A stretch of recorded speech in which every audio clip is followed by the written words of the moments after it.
Selamat pagi, Ibu. Perkenalkan, saya dengan Dewi dan Dewi, saya yang bertugas pada pagi hari ini. Kalau boleh tahu, ini dengan Ibu siapa? Ini dengan Ibu Deswita, Ibu. Sebelumnya, apakah Ibu pernah mendengar tentang masa nifas dan apa itu tanda dan bahaya masa nifas? Belum, Bu. Baik. Jadi karena Ibu belum mengetahui apa itu masa nifas dan tanda bahaya masa nifas, saat ini saya akan melakukan konseling tentang tanda dan bahaya masa nifas ya, Ibu. Ya, Ibu. Masa nifas adalah masa yang dimulai setelah kelahiran plasenta dan berakhir ketika alat-alat kandungan kembali seperti keadaan sebelum hamil.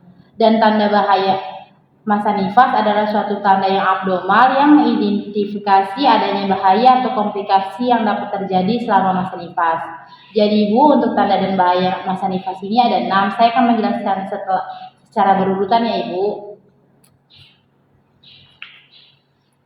Jadi yang pertama itu ada pendarahan lewat jalan lahir.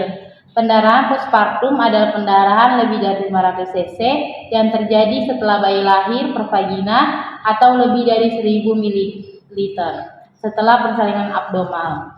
Pencegahan pendarahan postpartum dapat dilakukan dengan penilaian terdapat faktor risiko selama masa antenatal, infartum, dan pasca melahirkan.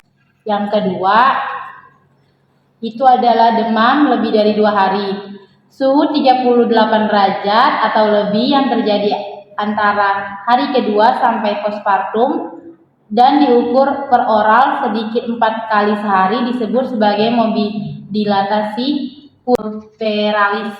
Pencegahannya yaitu kebersihan tangan, perawatan perineum, pantau tanda-tanda infeksi, dan imunisasi. Yang ketiga itu adalah keluar cairan berbau dari jalan lahir.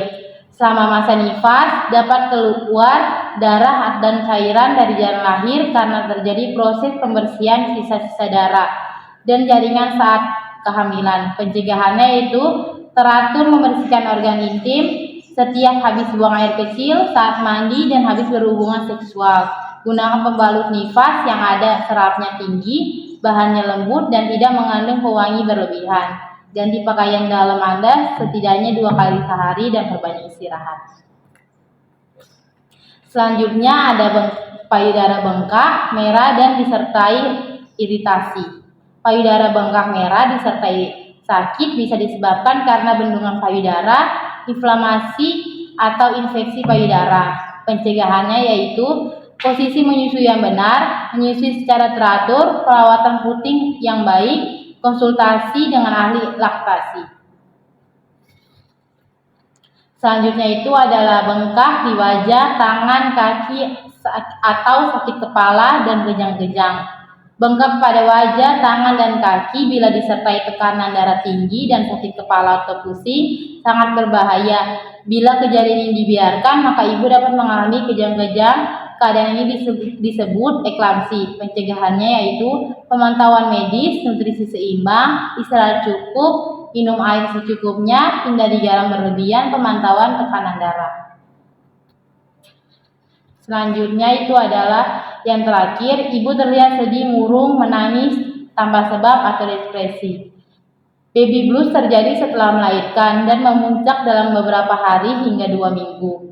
Pencegahannya, ibu hamil dan pasca melahirkan dapat mengendalikan dan memahami tanda-tanda atau gejala-gejala masalah kesehatan jiwa pada masa hamil. Kontrol dengan teratur ke bidan atau jadwal dokter sesuai jadwal mengkonsumsi makanan sehat dan bergizi termasuk vitamin ibu hamil atau pasca melahirkan. Dukungan dengan perhatian dari suami, keluarga, dan teman selama masa kehamilan pasca melahirkan. Baik Ibu, dari penjelasan yang saya jelaskan tentang tanda-tanda dan bahaya masa nifas, apakah Ibu pernah mengalaminya salah satu dari yang saya jelaskan? Tidak, Ibu. Baik Ibu, jika tidak ada, apakah Ibu bisa menjelaskan kembali tentang tanda dan bahaya masa nifas yang telah saya jelaskan? Jadi tanda bahaya masa nifas itu ada 6. Yang pertama, perdarahan lewat jalan lahir. Yang kedua, demam lebih dari 2 hari. Yang ketiga, keluar cairan berbau dari jalan lahir. Yang keempat, payudara bengkak merah disertai rasa sakit. Yang kelima, bengkak di wajah dengan tangan, kaki, atau sakit kepala dan kejang-kejang. Dan yang keenam, ibu terlihat sedih, murung, dan menangis tanpa sebab atau depresi. Baik Ibu, jadi jika di kemudian hari Ibu mengalami salah satu dari 6 tanda bahaya yang telah saya jelaskan, Ibu bisa mendatangi ke fasilitas kesehatan terdekat. Jadi sekian konseling dari saya. Terima kasih Ibu. Baik Ibu, terima kasih juga.